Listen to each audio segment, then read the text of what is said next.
Bienvenidas, bienvenidos a esta segunda edición del Congreso Mujeres en Sincronicidad. Hoy con el gusto de entrevistar al profesor Eduardo Cerviña, politólogo, egresado de la Universidad Rafael Urdaneta de Venezuela, con estudios de tarot, bueno, entre muchísimas otras cosas, estudios de tarot desde 1999 y desde allí hace un trabajo con el esoterismo, con los lenguajes simbólicos en diversas escuelas a nivel nacional e internacional, especializándose en el estudio comparativo desde el tarot de Thoth. También ha participado como ponente y organizador de diversos congresos, tanto nacionales como internacionales, y en este momento se encuentra realizando la tesis en posgrado en psicología analítica. De hecho, Eduardo, muchas gracias porque entiendo que parte de lo que nos vas a traer hoy tiene que ver con esa maravillosa tesis. Es Vamos a parte, ¿no? hablar, sí, de la sombra, vamos a hablar del chivo expiatorio, la sombra en la familia, que es un tema que es tan importante actualmente, y además con algo que a mí me encanta, que es el cine. ¿Mm? La Exacto. Bueno, maestría de lenguajes simbólicos por excelencia. muchas Bienvenido, gracias Eduardo. primero por la invitación. Sí, como dijiste, esto es algunas cosas, algunas luces que he ido construyendo de mi tesis, ¿verdad? Todavía está en proceso y seguro cuando salga este video estará todavía en proceso. Eh, Espero y aspiro que ya esté más avanzado el proceso de lo que está. Pero sí, como estudioso del tarot, porque si tú me preguntas a mí cuál es tu campo de estudio, yo no puedo decir abiertamente que es la psicología analítica. O sea, he estudiado psicología analítica, pertenezco a grupos de estudio de psicología analítica, tanto en Maracaibo como en el país. Hice un posgrado, he tomado cursos, pero me he centrado principalmente en el lenguaje simbólico del tarot. Estudiar, analizar, categorizar el lenguaje simbólico dentro del tarot. Y El bueno, tarot es el abuelo, es uno de los lenguajes simbólicos con más trayectoria y con más continuidad, a pesar de todo el decaimiento que hubo, ¿no? De considerarlo una ciencia menor, un arte menor, este tema de los adivinatorios, y bueno, que no está mal tampoco, pero obviamente es una tradición simbólica muy real. así es.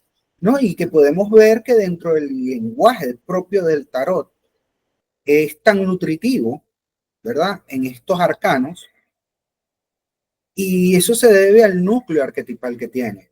Y aquí voy a hacer la primera aclaratoria. Arcano no es igual a arquetipo. Repeat under me. Arcano y arquetipo no son lo mismo. ¿Ok? Si bien es cierto, es que tengo que hacerlo, lo siento. Bien es cierto, el tarot tiene como un núcleo simbólico que puede ser arquetipal o que es arquetipal, y lo vamos a ver en esta conversación que estamos llevando, cómo el núcleo arquetipal del tarot se mueve dentro de la imagen. No es un arquetipo a per se, porque el tarot o el arcano es finito y el arquetipo no. Exacto, Entonces, y es una emanación de la energía del arquetipo, y por eso también podemos ver la profusión de imágenes que existen, por ejemplo, sobre la carta del diablo, que es una de las que vamos a tocar hoy, la profusión que existe, no todos los diablos son iguales desde la Edad Media. exacto, tú no puedes comparar al diablo de las barajas italianas, de los tarochinos italianos, con el pocoteral de bocas, caras y demás, a el diablo moderno que capaz es un tipo súper atractivo, ¿Por qué? Porque el símbolo es bastante amplio. Así es. Y sabemos que los símbolos son casi infinitos. Totalmente, y cambian, eso es también muy importante tenerlo en consideración, tanto para interpretarlos como para recrearlos, cambian de acuerdo con la cultura, cambian de acuerdo con el mito cultural también, y de acuerdo con las experiencias individuales, por supuesto. Exacto. Y bueno, hoy, como te estaba comentando, estoy desarrollando una tesis, ¿verdad? Cuéntanos. Que hice una triangulación entre el tema de la sombra, que para mí es muy importante, porque el encuentro con la sombra, quizás cuando empezamos a mirar para adentro, es una de las primeras cosas que aparecen, es uno de esos primeros símbolos nutritivos, ya sea que entremos en contacto con el ánima va a tener elementos sombríos. La sombra, lo que ocultamos nosotros, nuestras máscaras incluso están en el comienzo, a medida, antes que hagamos nuestro proceso analítico, ya sea en terapias, ya sea con el gurú, ya sea en el autoanálisis, como tú lo lleves. Y eso a mí me gusta ser bastante amplio. Si bien es cierto, siempre recomiendo ser guiado por un profesional. ¿Eh? Pero el proceso analítico es algo mucho más nutritivo que sentarse en un sillón durante una hora cada cierto día. Es lo primero que vamos a conseguir. Y dentro de esa triangulación, pues tomé una película que es La Bruja, The Witch, que en lo personal me pareció, cuando la vi me gustó como película, y cuando se me presentó la oportunidad de desarrollar desde acá el tema de la bruja y el tema de la presencia del diablo, con el elemento del arcano como tal, como el arcano como tal que representa no solamente el diablo, sino también una imagen que para mí es valiosa, que es el chivo expiatorio a nivel simbólico. Y es una elección interesante porque el director, Robert Eggers, de esta peli, es un hombre que está interesado en los símbolos y los arquetipos del inconsciente colectivo. Y él busca muchísima precisión, tanto mítica como folclórica. Tiene otra película que es con Robert Pattinson y el El maravilloso faro. Willem Dafoe, El Faro, que a ti es muy turbia, pero es precisamente porque ahonda en las dualidades, en lo no manifestado, y además un encuentro con la sombra súper crudo, ¿no? Es Super Lovecraftiana, incluso la película. Tú la ves incluso y se extiende. donde podríamos hablar, hacer un foro sobre el faro y Sí, no, sí, y la masculinidad que se esconde, ¿no? El sistema de masculinidad detrás del faro. Con La Bruja pasa algo muy parecido. A mí me gustó mucho La Bruja como tú, como película, pero es de esas películas que te dejan la atmósfera como recuerdo, más que la historia, más que los personajes, tú sientes esa atmósfera de apretón, de sofoco, que es esto del chivo expiatorio, el exilado, el no encontrar tu lugar y luego encontrar que tu lugar es un lugar de sombras también, ¿no? Y con la maravillosa, ay, ¿cómo se llama la actriz? Anna Taylor-Joy, Anna Taylor-Joy. que en verdad fue una de sus primeras películas, se de Anna Taylor-Joy, adolescente, pero hace una excelente actuación, aparte de todo lo simbólico que puede nutrir la historia. Entonces tú nos habías comentado algo de precisamente la sombra como como fuente del deseo. Sí. ¿Cómo empezamos a verla? No importa si haces spoilers de la película porque vamos a recomendar verla antes. Ok, fíjate que todo comienza y todo cierra en un chivo expiatorio, si te pones a analizar. La sombra o el trabajo del pueblo, recordemos que estamos hablando de Nueva Inglaterra, años 1600, cultura, vamos a acentuarnos en el lugar, En en la el histeria colectiva, porque la película no trae nada que no conozcamos, ¿no? Esta exacto, persecución de de brujas, el fanatismo. fanatismo religioso. Entonces entramos en estas sociedades ultraconservadoras, donde desde la vestimenta hasta las creencias son ultraconservadoras. Y eso es algo que no podemos olvidar, porque ese es el factor ultraconservador de la familia, es el gatillo que los convierte en el chivo expiatorio del pueblo y a su vez el detonante de esas sombras personales que se empiezan a movilizar desde el deseo, desde la culpa, desde la necesidad. ¿Qué pasa? Cuando comienza nuestra película, cuando comienza la historia, hay dos elementos fundamentales que pasan en los primeros 5 minutos de la película. Es decir, todo el sustento argumental pasa en los primeros 5 minutos de la película. La familia es expulsada del pueblo por diferencias religiosas. En una sociedad ultraconservadora, el que no piensa como tú está mal.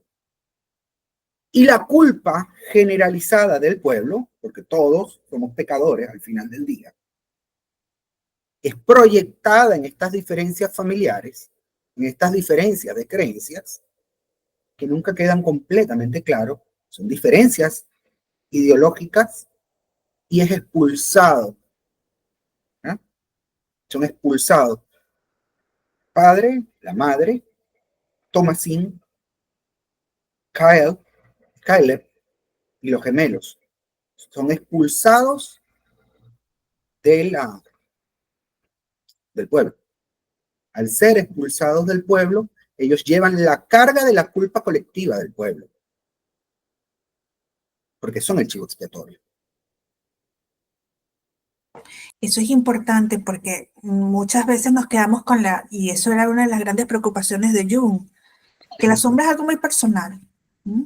Las sombras son mis deseos, ¿no? Mis tabúes, como les decía Freud. Pero cuando la sombra se hace colectiva es cuando realmente estamos en presencia del verdadero mal, de la guerra, ¿no? Fíjate que en el Aeon de Jung, tomo 9.1, editorial Trota, para aquellos que quieran buscarlo específicamente, la página no me acuerdo, sé que es el capítulo 2, que es la sombra. Jung habla, y es muy duro con el tema de la sombra, no es esa sombra suavizada que vemos hoy en día, del no es lo no reconocido. Jung era más estricto con el tema de la sombra y la ve como el mal. La ve lo que es malo, no para el grupo, lo que es malo para ti cuando la sombra es personal y se convierte en una sombra colectiva o en una sombra familiar, ¿verdad? Cuando ese mal, que es malo para el grupo social y etario, es el mal. No es que lo no reconocido, eso del tema de lo no reconocido, de que hoy se habla con mucha fuerza de la sombra, es un término muy post-jungiano. Pero para Jung, la sombra era el origen del mal, o sea, lo que para el grupo era el mal. En este caso, no pensar para nosotros a lo mejor como una sociedad occidentalizada, muy liberal, eso no nos hace sombra. Piensa diferente, pero piensen en una sociedad ultraconservadora del siglo XVII. No, y en el propio Jung piensa no recuerdo el año de la Ion, pero había pasado pocos años después del Holocausto y la Segunda Guerra Mundial, que la viste crecer. O sea, para nosotros 80 años después es como que incluso hay personas que no saben que existió la Segunda Guerra Mundial o la niegan, ¿no? Pero fue una monstruosidad colectiva en donde el concepto, una vez más, de sombra colectiva cobra una vitalidad importantísima porque es también no solamente lo no reconocido, lights, sino lo no estudiado, lo no aceptado, porque hasta no estudiarlo no sabes que lo puedes permitir, lo que puedes permitir y lo que no. Hay un texto de Jung, ¿verdad? Que lo podemos traer a correlación, que está en mitología y religión, en el tomo 10, si mal no recuerdo, que es el texto que él describe sobre Odín, ahorita no me acuerdo cómo, el Wotan de Jung, que habla sobre cómo esa sombra colectiva en Alemania se empezó a proyectar hacia grupos etarios, porque siempre dicen los judíos, los judíos, los judíos. No, fueron grupos que simplemente veían el mundo diferente a ellos.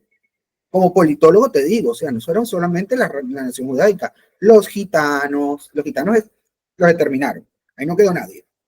Los gitanos, musulmanes, personas que simplemente no estaban alineadas a ese concepto que estaba oculto en una máscara, que en este caso era Wotan, que es la cara furibunda, para decirlo de cierta forma, criolla, de Odín. Entonces, todo eso se congregó a nivel sociopolítico y se volvió una sombra colectiva, una sombra de país. Esto lo vemos en esta película desde un punto de vista más micro. Un pueblo que proyecta toda su carga sombría en una diferencia, porque el chivo expiatorio marca por la diferencia. Interesante, ya ahí asociando un poco con el arcano del diablo, por ejemplo, en la baraja de Thoth, el que aparece no es una imagen del diablo tradicional, sino un dios Pan. Y no precisamente Pan el pastoril, es una cabra, eso lo vamos a traer de nuevo cuando hablemos de Black Phillip, ¿verdad? Que es una cabra con un tercer ojo abierto y es un generador. Entonces, la sombra termina siendo un generador de movimiento psíquico. Ese chivo expiatorio se volvió un movimiento psíquico dentro de la familia. ¿Por qué? Porque al estar aislados, los obligó a mirar hacia adentro. El aislamiento, el factor de aislamiento también puede tener una resonancia simbólica. Toda la esencia, toda la escena, como tú misma dices, el ambiente, tiene una resonancia simbólica. ¿Por qué? Porque el bosque oscuro, que se ve como la entrada a lo desconocido, y el factor aislamiento, donde vivían estos 4, luego 5, porque nace un bebé, aislados del mundo, convirtió ese chivo expiatorio en un trabajo colectivo, en un trabajo familiar, donde todos son los rechazados y hay un primer contacto con una sombra personal que termina siendo la sombra de la familia. Y ahora yendo al nombre, porque la bruja efectivamente también es una gran sombra colectiva, ¿no? Todo lo que llamamos bruja fue, de hecho, el ejercicio por llamar a las diferencias, en este caso la mujer o ciertas personas que manejaban ciertos conocimientos y bueno, apropiarte de esos conocimientos y determinar. Pero lo que te queda a ti es la visión también de este lado bruja, este lado intocable, pasmoso, con lo que yo me puedo encontrar a mitad de un bosque oscuro. Entonces no te metes al bosque, ¿no? Entonces aquí Fíjate que la imagen de la bruja es muy interesante, porque es una imagen que va transformándose en el camino. ¿Ok? Es una imagen transformadora. Podemos ver la bruja como un elemento de sombra. ¿Por qué? Porque los primeros contactos con la bruja son aterradores, ¿verdad? Se ve el secuestro del recién nacido, donde la bruja lo convierte en un ungüento para volar, la pérdida de la inocencia en ese contacto primario con la sombra. Después lo vemos como una mujer deseable que corrompe la inocencia de Caleb. Y por último, lo vemos en la transformación de Thomasin en bruja. Entonces, hay un elemento reconciliador con la imagen de la bruja, desde una imagen muy sombría, como dices tú, no te metas al bosque porque la bruja te va a llevar, a un elemento de únete a mí y vamos al bosque a volar con las demás brujas. Fíjate el juego que hace el director, cómo transforma el elemento de la bruja, mas no transforma tanto el elemento del diablo. El diablo es el diablo y ya. Y puede servir como incluso como un guardián del umbral en ocasiones. sí, el diablo, bueno, al igual que Pan, porque no podemos olvidar que estas imágenes de los dioses de la vegetación son lo que luego se transformó en esto es lo indeseable, ¿no? Y eso tiene también una fuerte resonancia en cómo se forma la masculinidad en los varones, en los hombres, ¿no? O sea, no sea salvaje. Entonces Pan custodia, bueno, de Pan viene el pánico, custodia esos umbrales a los que no debes pasar y si pasas, pues tienes que pasar por esta experiencia religiosa del pánico para poder reconectar con tu naturaleza. Claro, y como dices tú, eso fue necesario quizás dentro de la estructura de dar forma a lo masculino, fue necesario crear estas estructuras de no pases a lo natural, no pases a lo pastoril, quédate del lado. ¿Por qué? Porque como civilización, ¿okay? Como civilización, imagínate que fuéramos una sociedad todavía cazadora-recolectora y no hubiésemos pasado. Si estuviéramos todavía en un contacto 100% primitivo con estas fuerzas, no seríamos la sociedad occidental que hoy somos. Fue un hito necesario.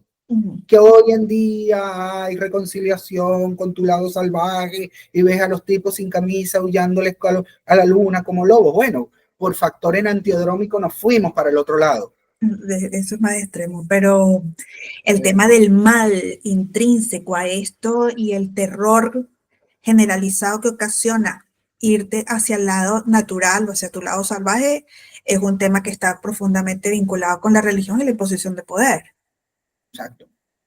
Y ahora este diablo, ¿a qué aparece? Después de que hablemos del diablo, ¿cómo aparece en la historia?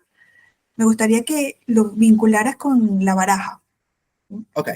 Porque aparece Fíjate, un chivito es un chivito negro negro. que, que es hasta cuchi, que es el Black Sí. Phillip. Se llama Black Phillip, el Uh-huh. negro Phillip, el negro Filiberto.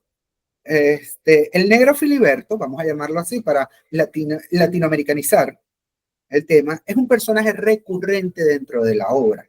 Él nunca habla porque es un chivo, ¿ok?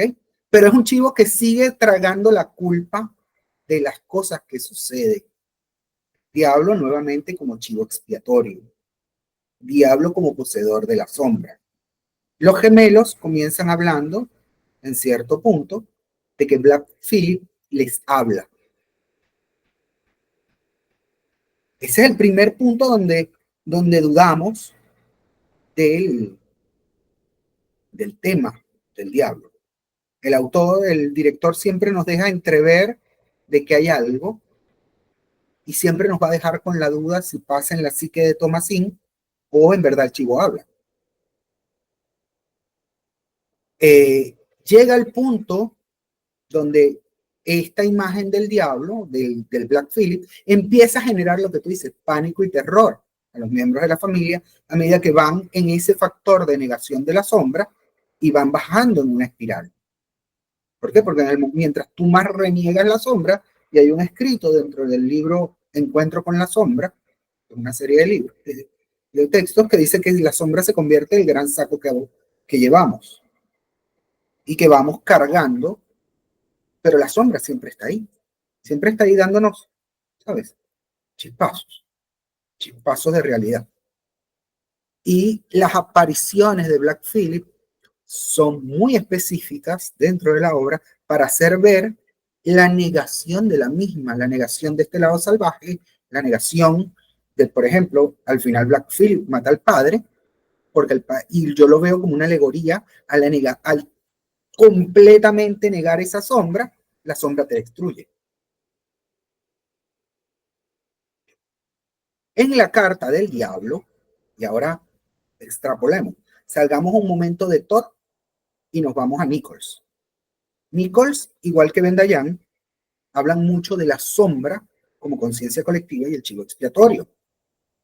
Entonces, podemos ver que si bien es cierto, el diablo en el tarot, a nivel simbólico, a nivel de símbolo, también ha sido suavizado, ¿verdad? De ser ese elemento sombrío, maléfico, incluso a decir, bueno, si te sale el diablo vas a tener dinero.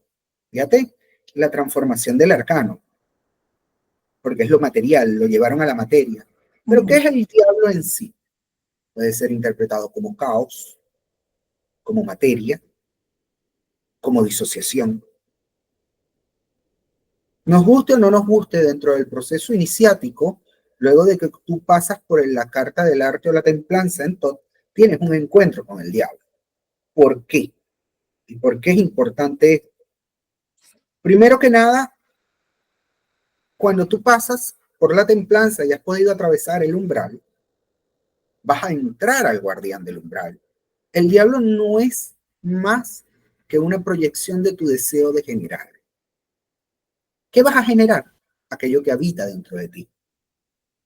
Si lo que habita dentro de ti es sombra, generarás sombra. Aunque a mí el tema de eso, luz, sombra, esa dicotomía no me gusta mucho. Es como esto que le pasa a la familia, ¿no? Que yo no soy un fanático religioso y te muestran afuera que si eres un fanático religioso o lo que sea, ¿no? Exacto. O sea, al final la madre era una fanática religiosa, el hijo tenía deseos carnales, el padre había tenido que mentir, Tomás quería salirse de esa casa. Entonces, todo eso gira en torno a esto. Y el diablo hace la presencia de lo que hace es encararte con tu Un realidad. espejo, ¿no? Un trabajo de espejo que tú vienes de trabajar otros elementos con la muerte, con la templanza, y vas a enfrentar a algo que cabalísticamente se llama el velo del Paroquet. ¿Qué es ese velo del Paroquet? Que fíjate, cabalísticamente es interesante porque tienes el diablo, la muerte y la torre en el velo. Y ellos están antes del sol, que es Tiferet. El mago tiene que atravesar, por así decirlo, estos tres arcanos para poder encontrar la luz mayor, la luz, que es el sol. Entonces, ahí podemos hacer un símil con el proceso de individuación. Para que tú puedas alcanzar la parte individuada, la parte luminosa, tienes que haber pasado por allí. Mientras más la niegas, más para atrás vas. ¿Por qué? Porque ese instinto se vuelve más primitivo y al volverse más primitivo se vuelve más disruptivo. Porque eso es lo otro que trae el diablo, ¿no? La regresión a esos procesos, como tú decías antes, pues tenemos que pasar por una demonización del diablo para poder convertirnos en una sociedad más civilizada. Y en cambio aquí el diablo es una amenaza de retroceso, de regresión. Es como, por ejemplo, no voy a usar la tradicional del Dr. Jekyll y Mr. Hyde, porque ya está muy usada, pero vamos a usar otra película, que es Fight Club, el club de la pelea. ¿Quién es Tyler Durrell? Es el diablo. Él es el diablo. Fíjate que a medida que el narrador va en un proceso de negación de Tyler, porque cada vez están más separados, desde el comienzo de la película parecen hermanitos, y a medida que va pasando el tiempo, Tyler va proyectando a su proyecto Mayhem, o Caos, como más les guste, si la vieron en español o en inglés, y el narrador se va aislando, y hay una disrupción dentro de estas dos imágenes, máscara-sombra. Entonces, en este eje máscara-sombra, Tyler, a medida que él va confrontando a Tyler, cuando te das cuenta, es una sombra negada, y ya eres un anarcoindividualista, un terrorista anarcoindividualista. Un tipo que hacía jabones y vivía salvajemente, entre comillas, porque Tyler se vestía bien, peinado coqueto, bebía cerveza, se convierte en un demonio anarcoindividualista. Y ahí podemos ver también ese ejemplo de negación de la sombra. En La Bruja es más complejo el acercamiento. ¿Por qué es más complejo ese acercamiento? Porque los demonios internos de los personajes no aparecen como un amigo imaginario. Aparecen como elementos que terminan seduciendo a la persona. Y eso es interesante traerlo a colación. Seduciendo y Vemos, raptando, ¿no? haciendo un rapto. Más grave. Fijémonos en una escena donde la madre que pierde al niño empieza a utilizar a Thomasin como chivo expiatorio. ¿Okay? Está la desaparición, el robo, el rapto del bebé. Empieza a acusar a Thomasin de diferentes elementos. ¿Okay? Y al final de la obra cae en un delirio donde ve a sus hijos muertos volver y ella amamantar al niño, dicotomía bruja madre, pero en realidad era un delirio de ella y un cuervo picoteándole el pecho. Entonces, esa es una escena visualmente bastante fuerte y simbólicamente bastante fuerte. ¿Por qué? Porque ahí podemos ver al cuervo como una asociación al nigredo, como una asociación a la sombra. O sea, sucumbió ante la sombra, sucumbió ante la culpa interna, porque en ella el no reconocer que el bebé había desaparecido por culpa de ella, es su sombra personal, que se unió al elemento de sombra familia. La familia se destruye porque estas sombras personales, al no ser procesadas, se suman en un proceso de sombra familiar arrastrada por la negación del pueblo en el chivo expiatorio. Ok. O sea que el cuervo, digamos que cada uno de los personajes tiene un elemento que representa su sombra individual. En el caso de la madre sería el cuervo que me recuerda a la diosa Morrigan, que es la diosa que buscaba a los muertos en los campos de batalla para llevárselos, una especie de alegoría de la madre la madre muerte, ¿no? Ujú. En este caso, en Fíjate, relación con la mamá. fíjate que la bruja propiamente dicho, y fíjate que todos los elementos de sombra están vinculados a la bruja hasta cierto punto, Ujú. Es impecable.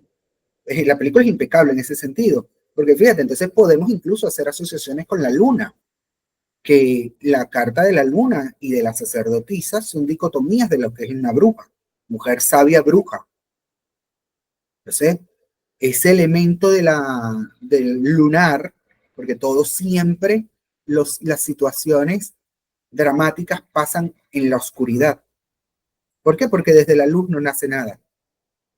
Todo elemento de crecimiento nace en la sombra y a través de la sombra.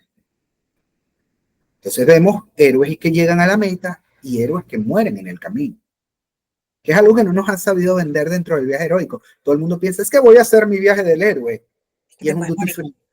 Te puedes morir en el camino y no lo logras. Y Ujú. morir quiere decir eso, simbólicamente no lo lograste. Lo intentaste y lo vas a tener que volver a intentar otra y otra y otra vez. Claro, aquí por el dramatismo de la película, la muerte física. No, no, Fíjate que, siempre tienes como la idea de poder terminar el viaje. fíjate que dentro de la obra hay un elemento diferencial, ¿okay? Que a mí me llama la atención, que es que cuando Caleb descubre el deseo, ¿verdad? Él trata de ver el pecho de Thomasin por el deseo, ahí en la sombra, Ujú. hablando. Y cuando él sale corriendo a perseguir al perro, disculpen la cantidad de spoiler, pero son necesarios para, vean la película por favor, antes de este video, y sale a perseguir al perro. ¿Con qué forma se consigue la bruja? ¿Con la anciana? No, una mujer hermosa, voluptuosa, ¿verdad? Que lo posesiona. Ahí hay una posesión del deseo desde la sombra. Entonces tenemos culpa con la madre, deseo con el niño, porque él vuelve en posesión y muere, porque no puede escapar de la posesión de la sombra porque no la confronta. Porque eso es interesante, tiene que haber una confrontación real. Los personajes que no confrontan a la bruja o al diablo dentro de la obra, ¿no? Terminan muriendo. Hacia allá te quería llevar, ¿no? Es como un efecto dominó. Vamos muriendo hasta que queda Thomasin. Que queda Thomasin, que es la única que en realidad confronta realmente a su sombra y la concilia cuando Black Phillip se transforma. Ella reconoce que ella no quiere estar en esa casa, que no quiere estar con esa familia, porque ella se vuelve, a su vez, el chivo expiatorio de la sombra familiar. Y eso, bueno, ya sería para una conversación sobre el tema, ¿no? Del chivo expiatorio como tal, pero el chivo expiatorio sí que libera una carga de la sombra colectiva, pero al mismo tiempo él es un escape de liberación, un poco como Prometeo. Me hiciste recordar, no sé si la has visto, Caos, esta serie que sacó Netflix, No le he eh, visto. pero están en permanente diálogo Zeus con Prometeo, a quien tiene encadenado. O sea, como Zeus siempre confrontando esa sombra que es Prometeo, porque este Zeus es paranoico y no quiere que los humanos tengan ningún tipo de poder ni de conocimiento y no deje de honrarlos. Pero siempre mantiene ese diálogo con Prometeo, ¿no? Ese diálogo sombrío, con lo que yo no quiero ver, pero siempre lo invita a comer con él y siempre termina conversando con él como para esto, lidiar esta irresolución de la sombra.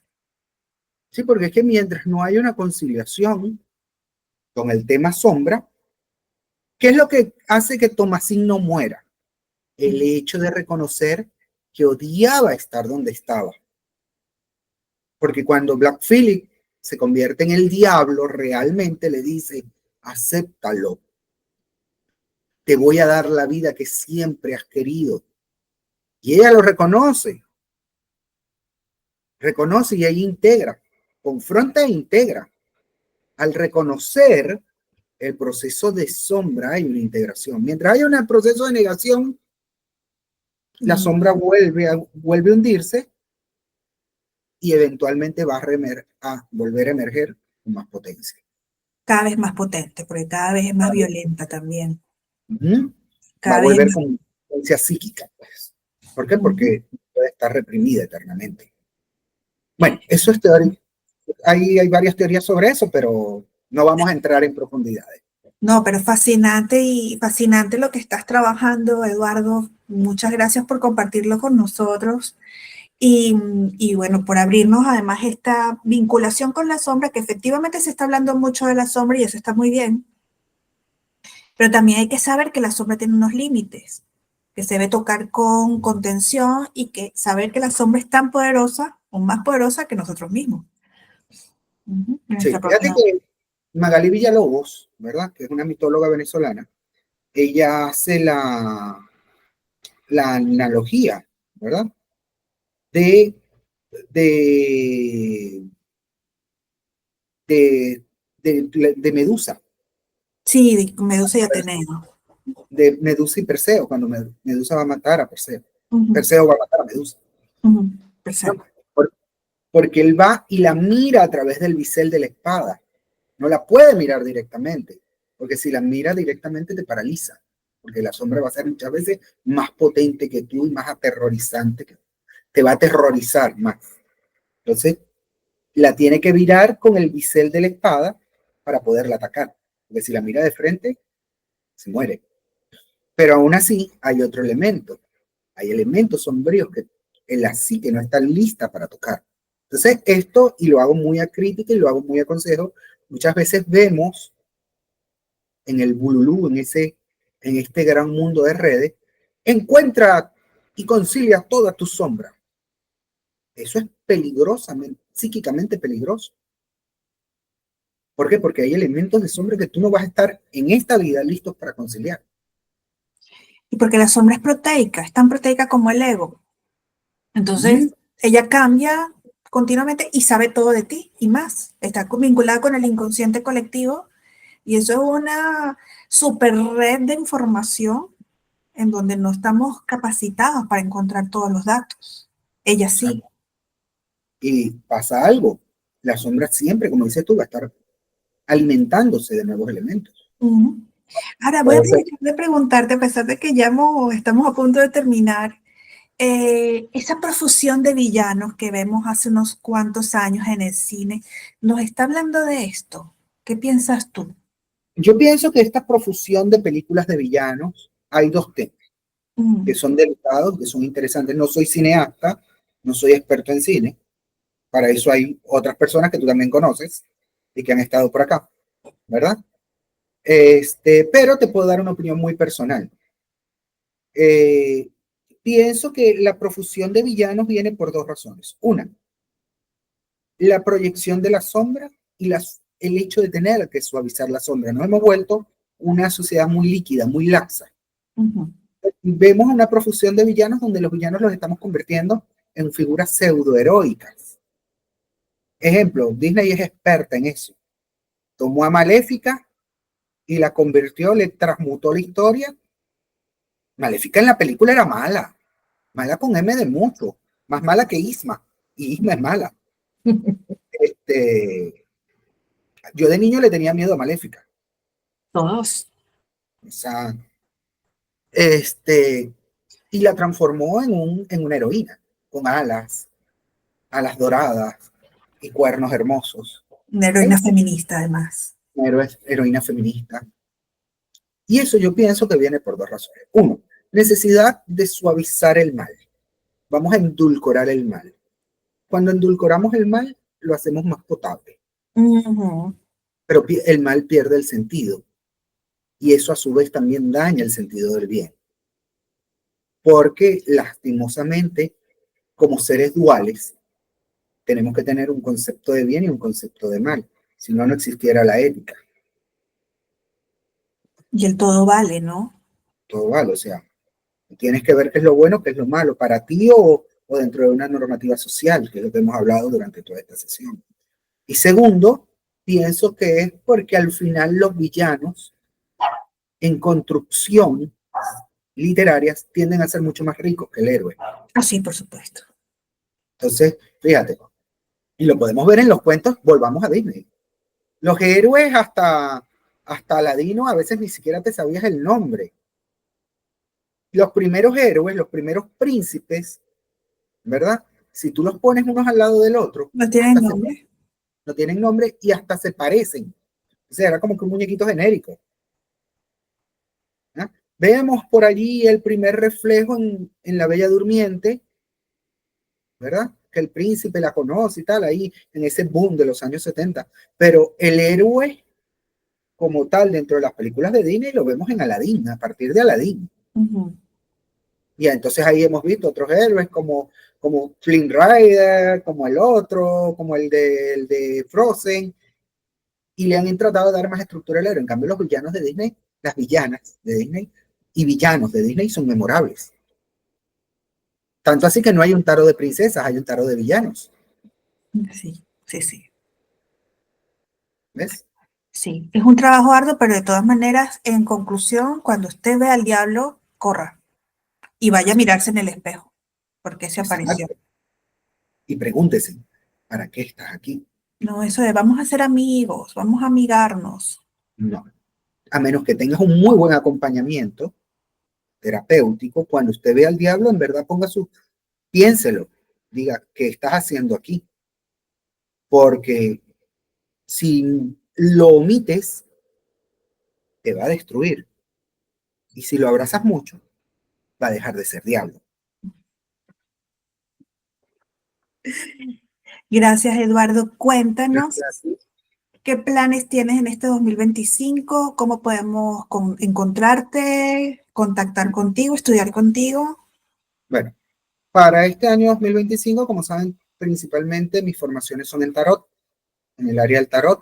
No sé cuando este video salga, no sé si ya va a haber iniciado el curso de tarot de Top 2025. Igual pueden contactarme y ahí vamos cuadrando. ¿Okay? Voy a lanzar este año varios cursos, ¿verdad? A través de mi plataforma, a través de mi escuela, el Centro de Estudios Hermes Trismegisto. ¿Okay? Y vamos a hablar sobre todo en este centro de estudio, trabajamos en esto, análisis simbólico del tarot.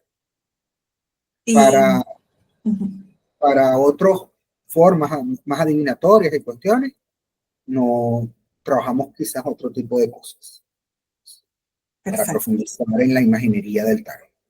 Y además ¿Okay? tú también tienes un trabajo muy interesante junto a un grupo de estudios de tarot y formas parte de la red de congresos de tarot también, con unos congresos muy interesantes. Este año tenemos varios proyectos, ¿verdad? Que no quiero adelantarme mucho, Claro. no te, después te voy a contar, a ver, a medida que vaya pasando el tiempo, pero sí hay varios proyecticos, uno con tarot de top, otro con símbolos, otro en el país.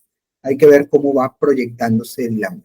Y a medida que se vaya proyectando el año, veremos qué es lo que puede o no puede suceder.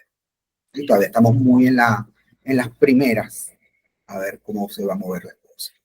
Perfecto, Eduardo. Muchas gracias. Aquí abajo está toda la información sobre cómo contactar con Eduardo. No lo pierdan de vista, por favor. Y muchas gracias por haber estado en esta ponencia, en esta conversación tan agradable, tan enriquecedora, porque el diablo si algo tiene es muy rico. Es una cornucopia totalmente. Y gracias, Eduardo, por compartir tus conocimientos y tu simpatía con nosotros. Gracias a ti, Yolanda, como siempre, y bueno, muchas gracias a todas y todos los que están viendo este encuentro.